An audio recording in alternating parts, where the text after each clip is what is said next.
Here's how to test a Coleman Mach air conditioner's control box. My name is Emily. I'm a certified mobile RV repair tech based in Las Vegas.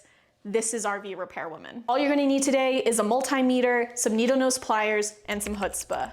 You got this. First, here's the anatomy of your control box. People who have taken RV Basics to Badass, my free RV beginners course, link in the description, will know that there are two types of electricity in RVs.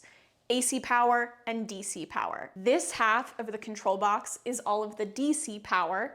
This half of the control box is the AC power. The DC side is the brains telling the control box what to do, while the AC side is the brawn providing the more beefy power to actually turn things on.